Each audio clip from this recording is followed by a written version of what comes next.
최근 일본 경제의 폭망 확정이라는 보도가 계속 나오고 있습니다. 근본적인 원인으로 아베 정권의 엔저 정책을 꼽는 전문가들이 많습니다. 아베노믹스로 국내 총생산과 주가가 상승하는 듯 보였습니다.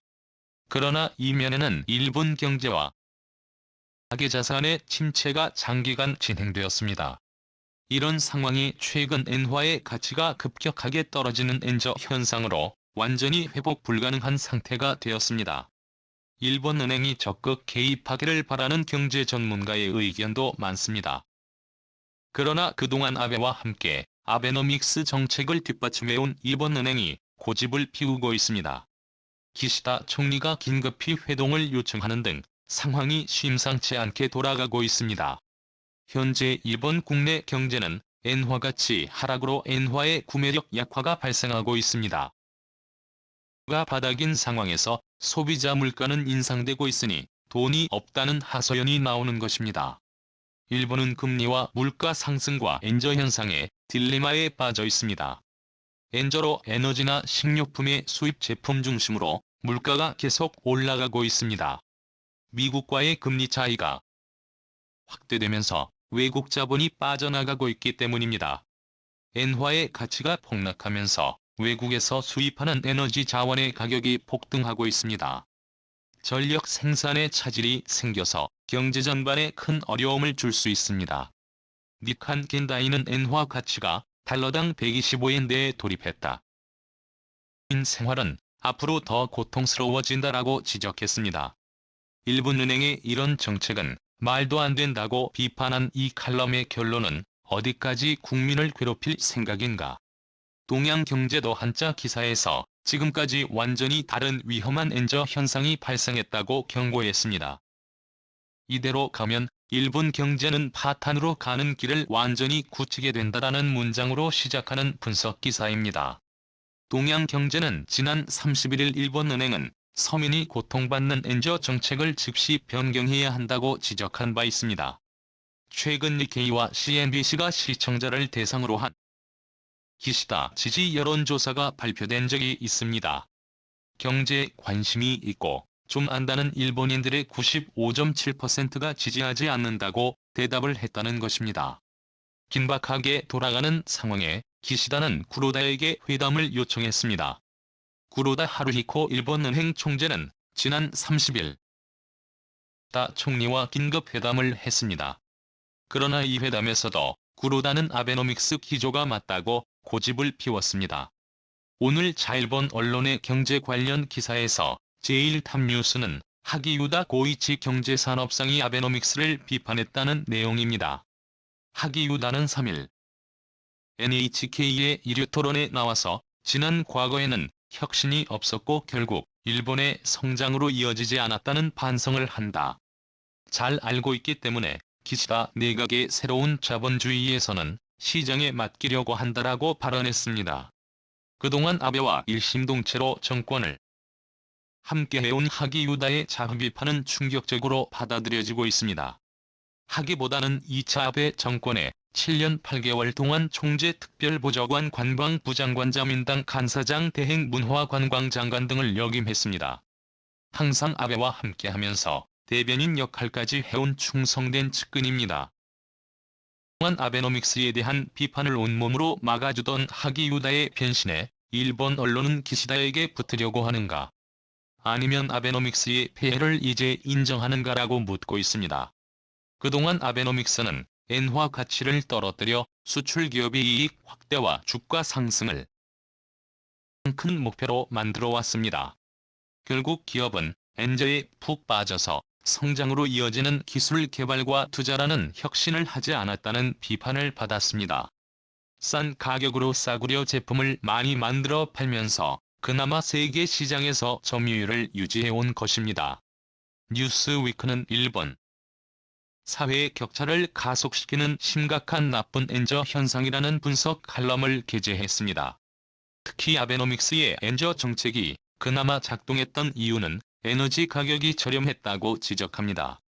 그래서 엔저 정책의 폐해가 좀 더 부각이 되었고 그 사이에 아베와 자민당은 선거에서 승리해왔다고 비판합니다. 그런데 이제는 국내 기업은 수입 원자재의 가격 상승에 렌지 등 에너지 수급 불안과 가격 인상으로 완전히 코너에 몰렸다고 지적합니다.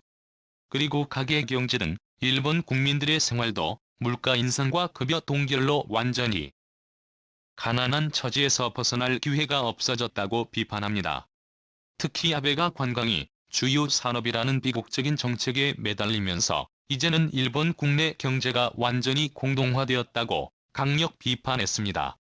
한일 갈등과 19 사태로 관광산업은 폭망했기 때문에 일본 국민들의 수입은 전무한 상태에 빠져 있다는 지적입니다. 일본은행은 엔화의 가치를 떨어뜨리는 것이 일본 경제에는 플러스가 된다고 믿고 있습니다. 구로다 하루히코 일본은행 총재는 장점이 단점보다 효과가 있기 때문이라고. 엔화의 가치가 떨어지면 상대적으로 일본 제품 가격이 싸게 되는 것은 당연합니다. 장점으로는 세계 시장에서 일본산 상품 가격 경쟁력 개선을 통한 재화 서비스 수출 확대, 결국 수출액의 증가를 통한 기업 수익이 높아지게 된다. 전체적으로 보면 엔화 소득 수지가 증대된다. 단점으로는 엔화의 가치가 떨어지니까 100만 엔을 줘야 하는 수입 상품이 150만 엔을 줘야 합니다. 결국 수입 비용 상승으로 국내 기업 수익이 감소되고 이로 인한 물가 인상이 되면 소비자 구매력 감소된다. 일본은행은 장점을 다 더하면 단점을 웃돌기 때문이라고 밝히고 있습니다. 일본 국민들은 물가가 좀 오르고 수입 상품 등 소비재 가격이 비싸지면 소비를 자제할 수가 있다는 것입니다. 좀 덜 먹고 아끼면 싼 가격에 일본산 상품들이 불티나게 팔린다는 논리입니다. 경제학자들은 일본은행의 이 논리가 말이 되지 않는다고 비판합니다. 첫 번째 논리인 수출 확대는 일본의 많은 기업이 해외 공장에서 생산하고 있기 때문에 큰 효과가 없다는 지적입니다. 두 번째 논리인 일본의 기업은 수익이 늘어난다는 것도 기업 수익이 설비 투자나 임금 상승에 전혀 파급되지 않는다는 지적입니다. 일부 기업의 수익이 늘어난다 해도 이런 투자와 사회 환원이 있어야 의미가 있다는 비판입니다. 세 번째 논리인 일본 국가 전체적으로 엔화 소득 수지가 증대된다는 것만 남는데 이것도 가계 수익으로 넘어가지 않으면 아무 의미가 없다는 지적입니다. 엔화의 가치가 떨어져서 일본이라는 국가가 대외적으로 메리트를 얻는 것이 물가가 오르고 더 가난해지는 일본 국민들이 당하는 고통을 상쇄하고도 남을 것인가라는 종합적인 비판입니다. 경제 전문가들은 일본 경제 전체에 긍정적으로 된다는 것이 중소기업이나 가계경제와 일반 국민들의 어려움을 절대 해결해주지 못한다라고 단정합니다. 일본은 그동안 엔화는 기축통화이기 때문에 엔화 발행은 마음대로 해도 된다는 논리로 돈을 무한정 집어냈습니다.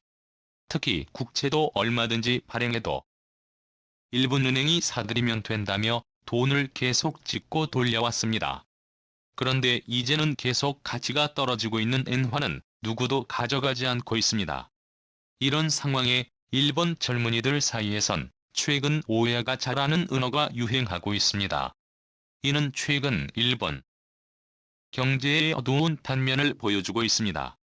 오해는 부모를 뜻하고 같이 하는 장난감 뽑기 기계를 뜻합니다. 뽑기 기계에서 운이 좋아야 하듯 부모를 잘 만나야 한다는 뜻입니다. 일본 국내 경제 침체로 일할 기회가 줄고 미래가 불투명한 젊은이들의 푸념과 자조가 섞인 표현입니다.